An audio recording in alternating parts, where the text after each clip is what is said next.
Bonjour, c'est Isabelle.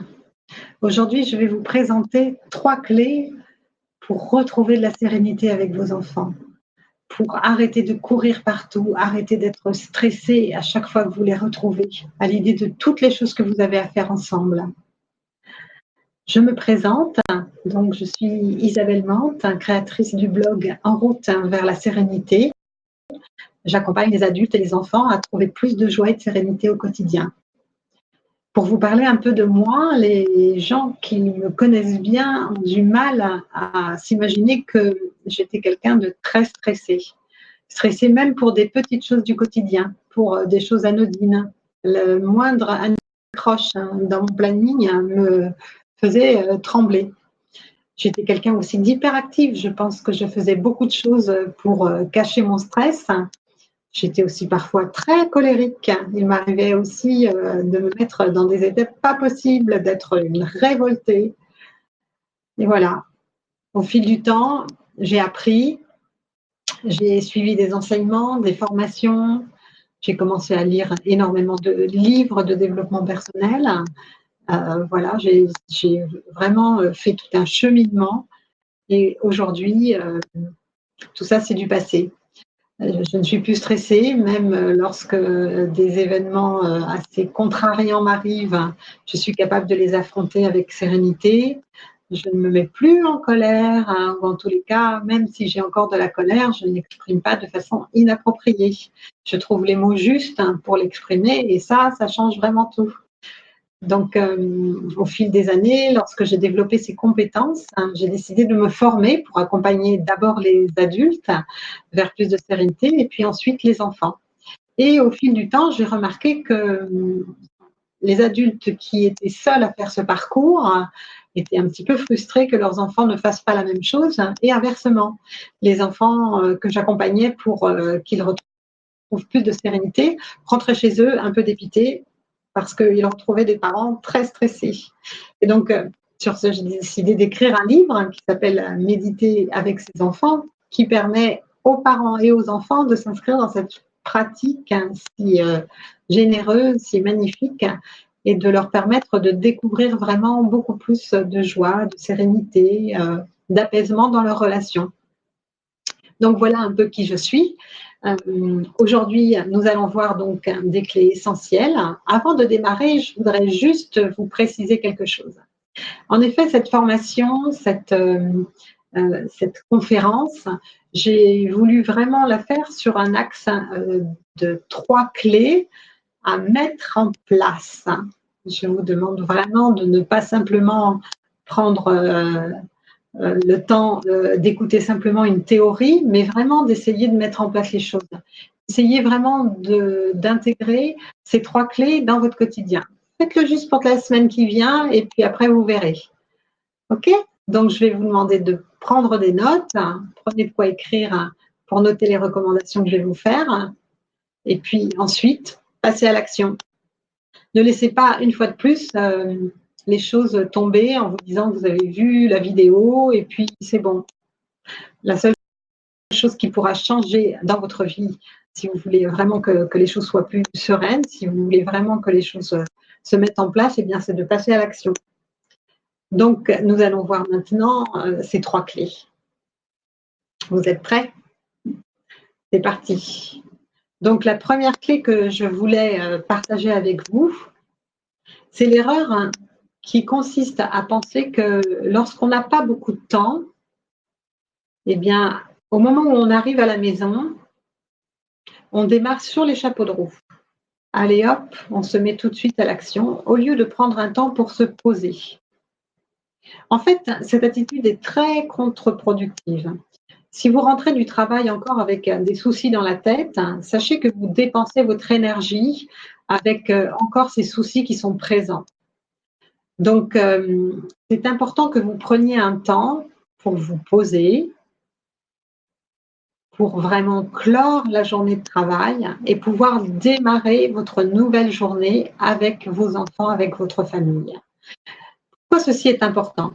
En fait, des études scientifiques ont montré que lorsqu'on se consacre à 2 projets en même temps, on perd de l'efficacité sur chacun des projets. Si vous avez 2 projets en cours, eh bien, vous n'êtes plus efficace à 100% sur chacun des projets, mais vous êtes efficace simplement à 80%. Si vous avez 3 projets en cours, cette efficacité va tomber à 60%.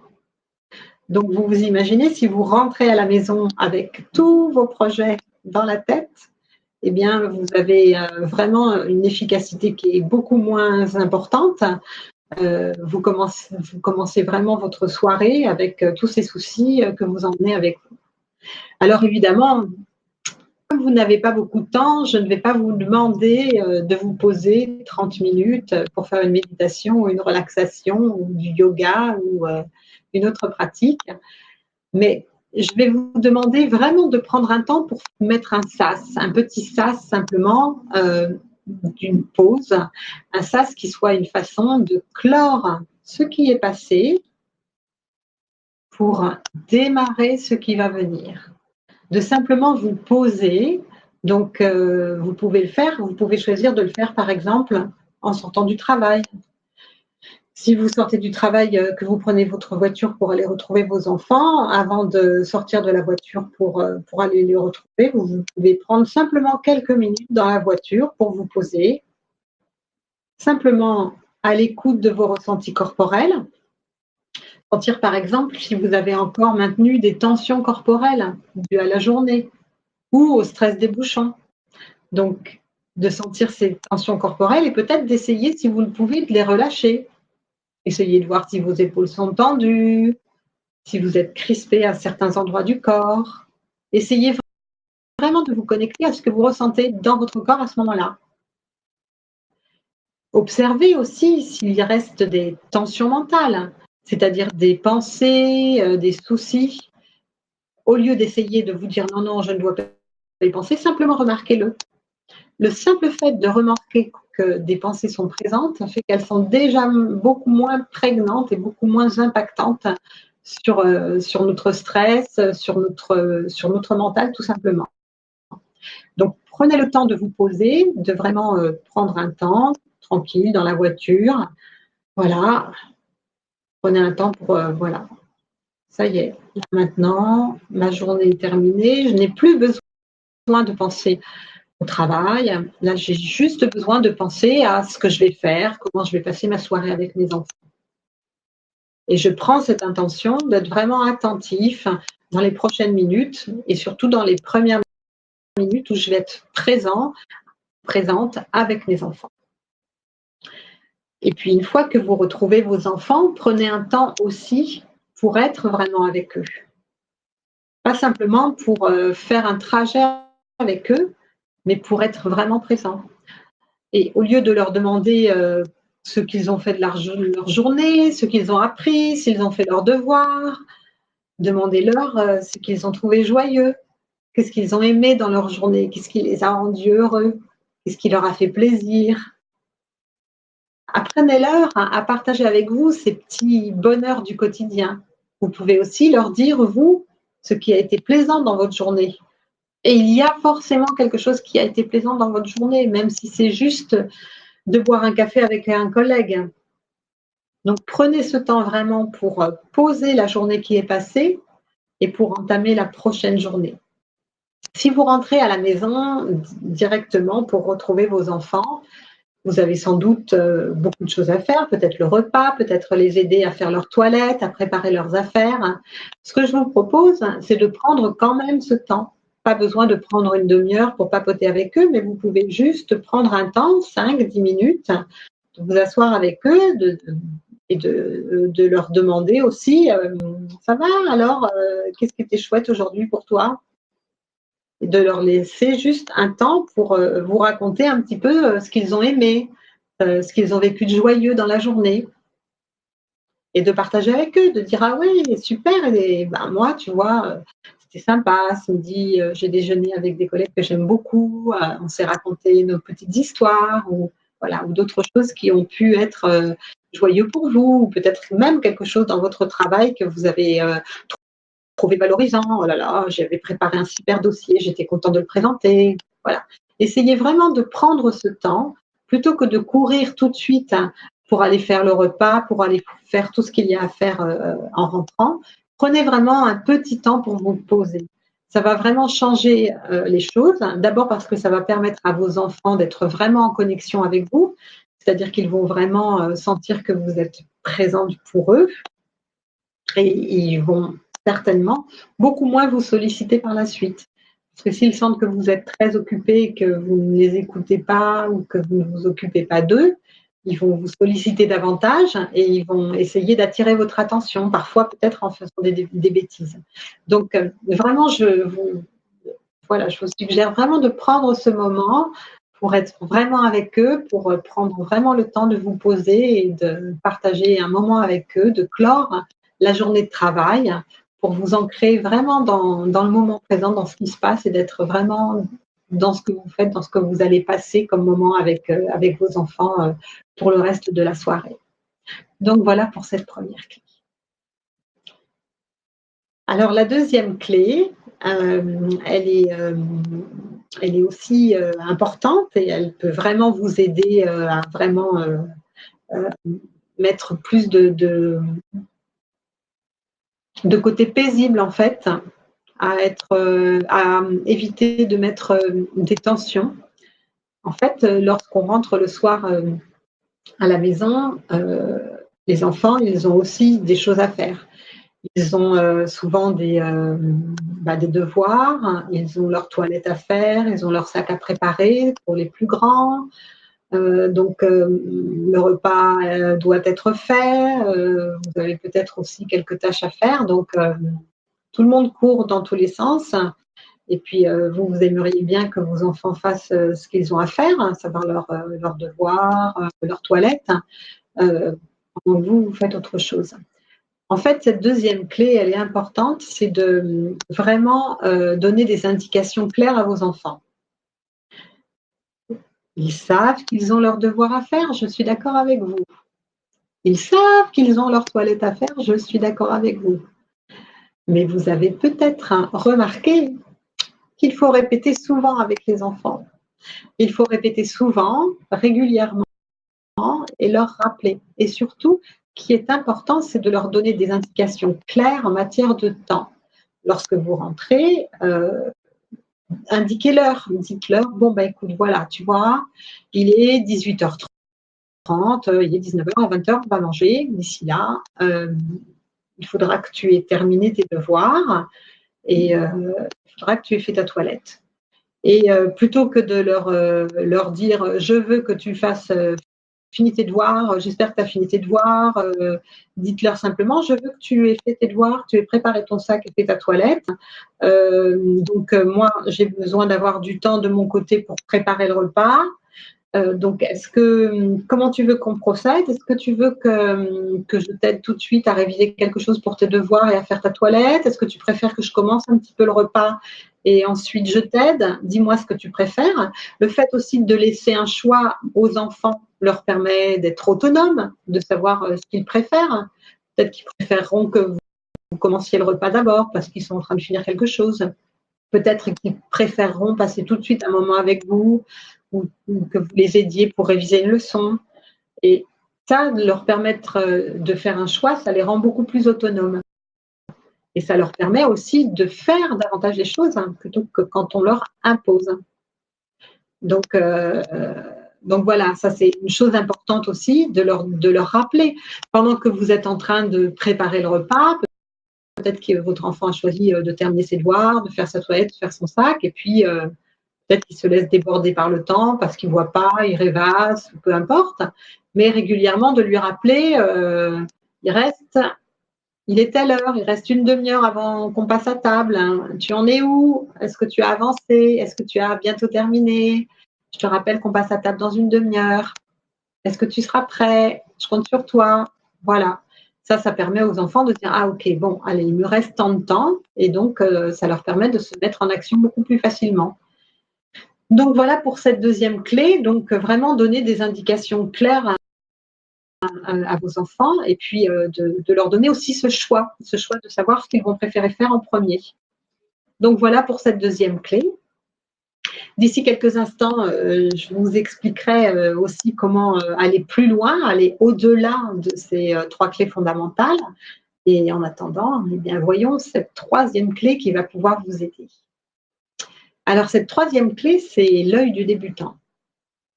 Alors, qu'est-ce que c'est que ce truc-là? L'œil du débutant. Pour vous expliquer un petit peu ce que c'est, je vais vous parler d'Éline et Maxime. En fait, Éline est la maman de Maxime et j'accompagnais Éline il y a quelques années de cela et donc elle rencontrait beaucoup de difficultés avec Maxime et leur relation était devenue vraiment impossible parce que à chaque fois qu'elle demandait à Maxime de faire quelque chose, eh bien, 2 fois sur 3, Maxime ne le faisait pas, il ne l'écoutait pas. Et donc, Éline avait fini par être un petit peu désespérée. Elle devenait de plus en plus brutale dans ses demandes. Elle devenait agressive. Elle avait beaucoup de mal à regarder une connexion avec son fils. Et donc, je lui ai suggéré de pratiquer l'œil du débutant et de faire vraiment cette pratique avec son fils. Alors, cet œil du débutant, en quoi ça consiste? Eh bien, ça consiste simplement à faire comme si on ne savait pas, comme si on était un débutant. Et pour Éline et Maxime, eh bien, il s'agissait pour Éline de faire comme si c'était la première fois qu'elle demandait quelque chose à Maxime. Au lieu de lui demander de la même manière que d'habitude, évidemment, le fait de regarder Maxime comme si c'était la première fois, de se dire « Ok, allez, j'oublie le fait qu'à chaque fois que je lui demande quelque chose, ou quasiment à chaque fois que je lui demande quelque chose, il ne le fait pas. Et je vais vraiment faire comme si c'était la première fois.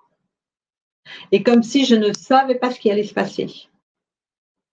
Et en fait, le fait de s'ancrer dans cette pratique d'œil du débutant fait que la façon dont on demande les choses sont complètement différentes.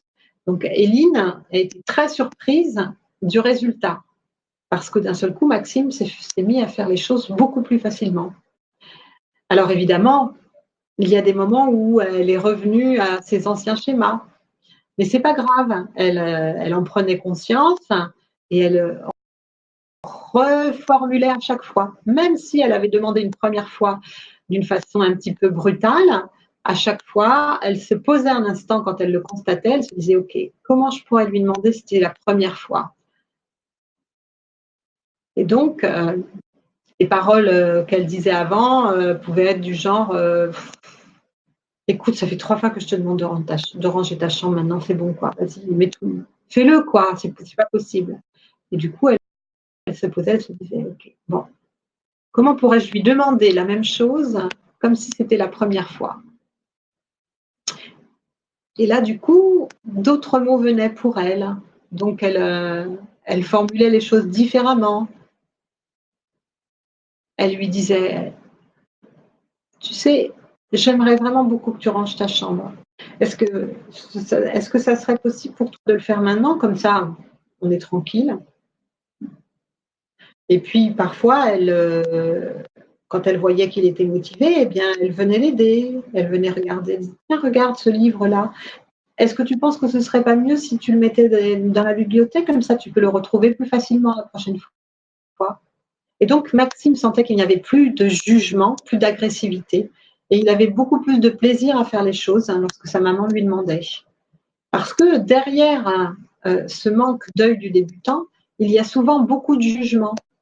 Le fait de se dire que les choses vont toujours être comme elles étaient avant, c'est-à-dire pour Éline, le fait de se dire que de toute façon, ça ne changerait pas, elle jugeait Maxime comme étant incapable de faire quoi que ce soit.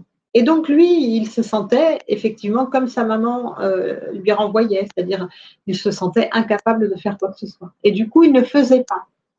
Il ne faisait pas parce qu'il sentait que de toute façon, sa maman avait déjà un jugement. Elle le considérait déjà presque comme un mauvais enfant qui ne fait jamais ce qu'on lui demande. Et du coup, il ne sentait pas comment il pourrait changer les choses. Donc, l'œil du débutant leur a permis d'installer une relation complètement différente. C'est vraiment quelque chose qui a changé pour eux parce que d'un seul coup, il y avait beaucoup moins de jugement dans les propos d'Éline lorsqu'elle demandait quelque chose à son fils. Même si parfois elle revenait en arrière, à chaque fois elle essayait de reformuler.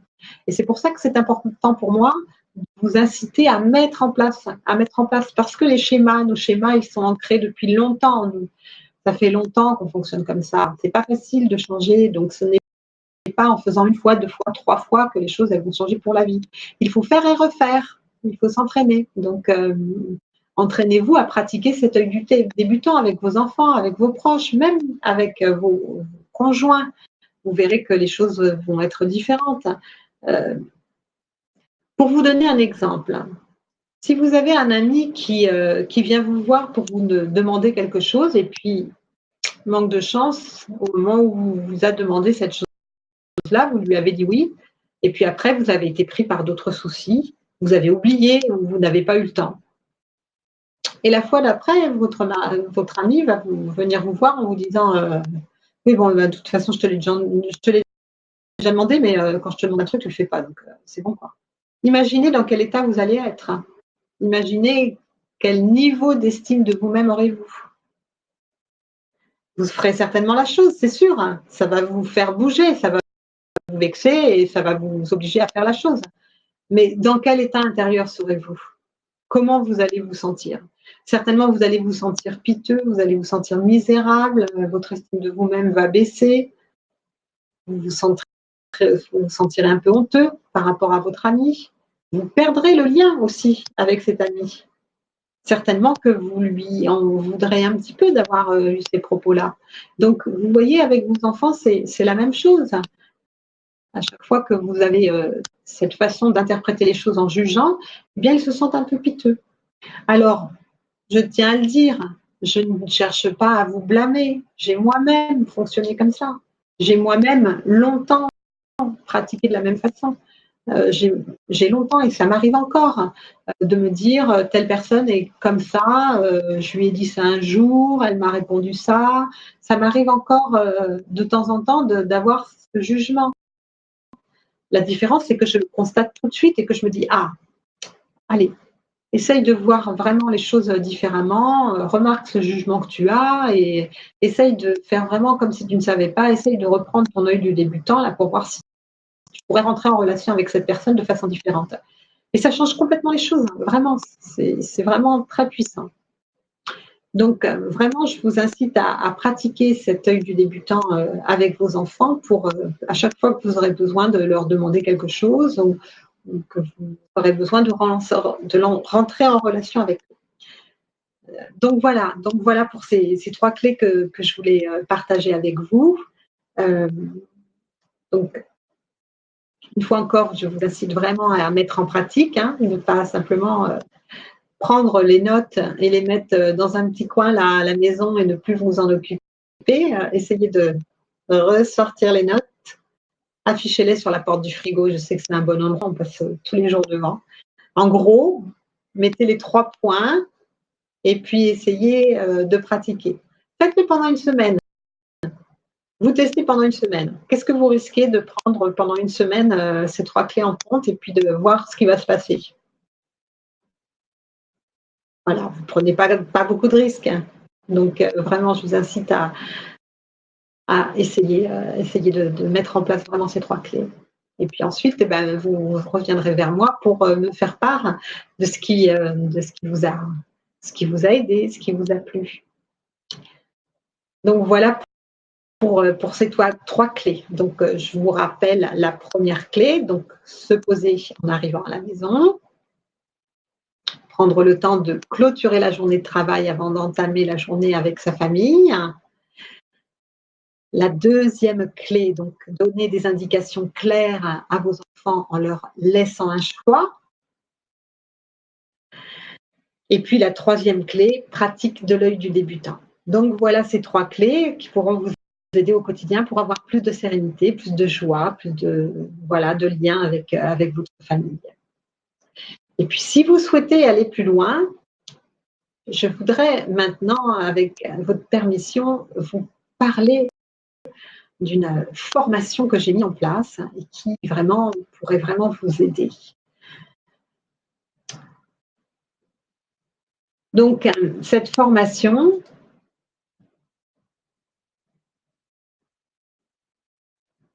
alors voilà, 7 étapes pour plus de sérénité avec ses enfants. Donc, si vous êtes ici, c'est sans doute que vous avez besoin de retrouver de la sérénité avec vos enfants. Vous courez partout, vous n'avez pas de temps, vous vous énervez, vous êtes sans doute stressé, même parfois à l'idée de les retrouver, vous ne savez pas comment faire pour rétablir du lien, vous vous énervez peut-être avec eux, vous ne savez plus comment gérer leurs émotions ou les vôtres, vous vous retrouvez complètement perdu et cela peut-être met en péril votre bien-être dans votre famille. Alors, si vous voulez vraiment retrouver de la joie, retrouver du plaisir à être ensemble, retrouver du lien, retrouver ce lien que vous avez perdu avec vos enfants, essayer d'être beaucoup plus à l'écoute, de leur permettre d'être plus en lien avec vous, de pouvoir partager davantage de choses, d'arrêter de courir partout, de retrouver de la joie, d'être joyeux à l'idée de les retrouver, de savoir que même si votre journée a été complètement pourrie, eh bien, le moment que vous allez passer avec vos enfants, ça va être juste que du bonheur. Donc, si vous voulez rejoindre cette formation, elle se déroule en 7 étapes sur 21 jours. Donc, je vous accompagne pas à pas. Pourquoi j'ai fait cette formation?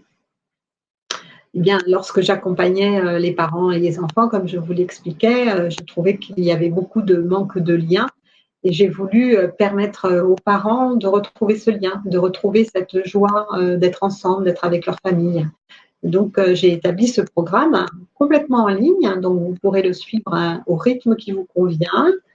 Vous pourrez prendre 21 jours, mais vous pourrez prendre 2 mois, 3 mois, 6 mois si vous le souhaitez, pour intégrer vraiment les choses. Ce programme est uniquement basé sur l'action. Donc, voilà de quoi il est composé. Alors, déjà, on va voir les témoignages des personnes qui ont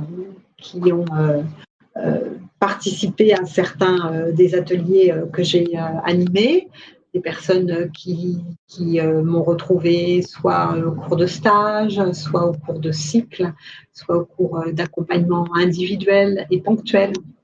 Donc, voilà, Marielle me faisait part de la joie qu'elle avait à être avec ses proches, qu'elle trouvait qu'elle était vraiment, que c'était vraiment différent, que depuis qu'elle était elle avait suivi ce parcours avec moi, eh bien, elle avait vraiment une relation qui était complètement différente au niveau de la communication avec son conjoint, par exemple. Elle se trouvait beaucoup moins dans le jugement, elle avait beaucoup plus d'écoute. Donc, voilà, Marie-Sophie que j'ai accompagnée et qui a aussi permis à sa fille de venir à des séances avec moi, a vraiment été complètement métamorphosée, mais vraiment dans son quotidien. Alors, vraiment, Marie-Sophie, c'est quelqu'un, une petite zébulon qui court partout, qui fait plein de choses, qui a plein de projets, qui adore faire des choses différentes, qui adore apprendre. Et la rencontre s'est faite un peu par hasard entre nous. Et elle a tout de suite accroché avec la méditation et elle a vraiment commencé un parcours où elle a vraiment appris à s'ancrer. Elle a fait des progrès immenses. Elle a trouvé vraiment, vraiment beaucoup plus de calme. Elle a constaté à quel point elle courait sans cesse partout. Et elle a trouvé beaucoup plus de sérénité dans sa vie. Et du coup, elle a eu envie d'en faire profiter sa fille, qui est venue faire des séances avec moi. Et aux surprises, aujourd'hui, je l'ai croisée il n'y a pas longtemps et elle m'a dit figure-toi que maintenant, elle pratique avec son frère. Donc, voilà, c'est des vraies sources de plaisir d'avoir ces retours magnifiques de personnes qui vraiment se trouvent transformées par ces programmes, par ces accompagnements. Donc, voilà un petit peu tous les témoignages que j'ai reçus et il y en a plein d'autres que vous pouvez retrouver sur la page de mon site. Donc, de quoi est fait ce programme? Donc, d'abord, vous avez une vidéo de bienvenue qui va vous expliquer un peu tout ce qu'il faut savoir avant de commencer pour vous mettre vraiment dans le bon état d'esprit, pour avoir vraiment vous permettre de vous mettre en action, parce que je sais que parfois les formations en ligne, on écoute les vidéos et puis après on ne fait pas les actions. Donc je vous donne vraiment quelques indications pour vous ancrer dans une attitude positive tout au long du programme. Vous aurez aussi des exercices préparatoires. Avant de commencer vraiment le programme, je vous propose 3 exercices pour faire le point un peu de savoir où vous en êtes. Et puis, ça va vous aider aussi à vous motiver et avoir une vision très claire du chemin de pas à pas, comment je vous accompagne. Et puis ensuite, les 7 étapes. Donc, la première qui va vous permettre de vous apprendre à vous poser, de savoir comment faire pour vous poser. Ça veut dire quoi me poser? Est-ce que j'ai besoin de faire 1 heure de méditation tous les matins? Donc, c'est pas du tout ça. Vous verrez que les exercices sont très courts. J'ai volontairement mis des exercices qui soient assez courts pour que vous puissiez les caler dans votre journée de parents, parce que je sais qu'une journée de parents, elle est très remplie. Donc, j'ai souhaité vraiment que tout ça soit vraiment facile pour vous, que ce soit accessible pour vous. Donc, une fois que vous aurez appris à vous poser, vous allez voir un petit peu qu'est-ce que ça veut dire, c'est quoi mon état intérieur, comment je fais pour l'accepter, comment je fais pour vraiment accepter l'état dans lequel je suis. Et oui, accepter, pas renoncer à ce qui se passe, mais accepter. Et vous verrez que ça va changer vraiment, vraiment, vraiment, vraiment la façon dont votre journée va être connotée. Donc, c'est pas nécessaire de se reprocher ces états de nervosité, c'est bien de les accepter et je vous donnerai des clés pour savoir comment faire. Ensuite, on va apprendre à s'écouter, parce qu'aujourd'hui, on a plein de moyens de communication, mais on a souvent beaucoup de mal à communiquer les uns avec les autres. Donc, je vous donnerai des clés pour vous écouter dans la famille, avec vos enfants, mais aussi avec vos conjoints, vos amis. Ce sera valable avec tout le monde. Et puis, nous verrons aussi qu'en est-il de l'impatience et de l'agitation, parce que parfois, on navigue entre les deux. On peut être impatient, agité, voilà. Donc, comment on fait avec ça? Qu'est-ce qu'on fait quand nos enfants, ils courent partout et qu'ils sautent partout et qu'on n'en peut plus et qu'on voudrait qu'ils s'assoient et qu'ils restent calmes? Donc, je vous donnerai des clés là pour voir comment on fait dans ces moments d'impatience et d'agitation au quotidien. Donc, on verra aussi qu'est-ce qui se passe quand on a des émotions qui sont trop prenantes, et qu'on soit adulte ou qu'on soit enfant. Là, pour le coup, ça va vous aider, toute la famille, à voir un peu qu'est-ce qu'on en fait de ces émotions, mais comment on fait pour les appréhender. Et vous verrez que ce que je vais vous communiquer dans cette formation est quelque chose que certainement vous ne faites vraiment. Je suis sûre que vous faites exactement, quasiment l'inverse de ce qu'il faudrait faire. Donc, là, c'est une clé qui va vraiment vous aider. Et puis, dans l'étape numéro 6, nous verrons comment créer du lien. Qu'est-ce qui peut permettre de se retrouver avec ses enfants? Qu'est-ce qui peut aider à maintenir un lien et à faire des choses avec eux? Voilà, on verra ça. Et puis, surtout, apprendre à être plus doux. Apprendre à être plus doux envers soi-même, envers ses enfants. Donc, comment on fait? Parce que je trouve qu'en tant que parent, on a beaucoup de défis. Que les enfants sont aussi souvent soumis. Moi, je suis très, très, très surprise de voir à quel point les enfants se mettent des pressions énormes, énormes, énormes. La société leur en met, l'école leur en met, et parfois les parents aussi, parce que les parents, ils veulent le meilleur. Donc, souvent, comme ils ne sont pas doux avec eux-mêmes, ils sont souvent très durs avec leurs enfants. Donc, je voudrais vous apprendre à mettre plus de douceur. Et ça, je le dis vraiment avec mon cœur. Moi aussi, je suis une maman. Et donc, moi aussi, j'ai été parfois très dure et très exigeante, autant avec mes enfants qu'avec moi-même. Aujourd'hui, j'ai appris à être plus douce. Donc, j'aimerais beaucoup que vous appreniez ça. Je trouve que c'est quelque chose de magnifique et qui fait beaucoup, beaucoup, beaucoup de bien. Voilà, et en plus de ces 7 étapes, je vous offre aussi 3 bonus. Donc, un premier bonus pour apprendre à vos enfants à avoir plus de confiance. Vous verrez que ça, c'est aussi une problématique qui est souvent présente auprès des enfants qui manquent beaucoup de confiance en eux. De voir un peu comment vous pouvez intégrer la pleine conscience pendant les repas. Vous allez voir que ça peut être magique pour de nombreux aspects. Et puis aussi, évidemment, des astuces pour garder la motivation sur le long terme, pour pouvoir ancrer toutes ces choses que nous verrons tout au long du programme. Donc voilà un petit peu pour le programme que je vous propose. Donc, si vous êtes intéressé par ce programme, hein, eh bien, vous pourrez alors retrouver le lien.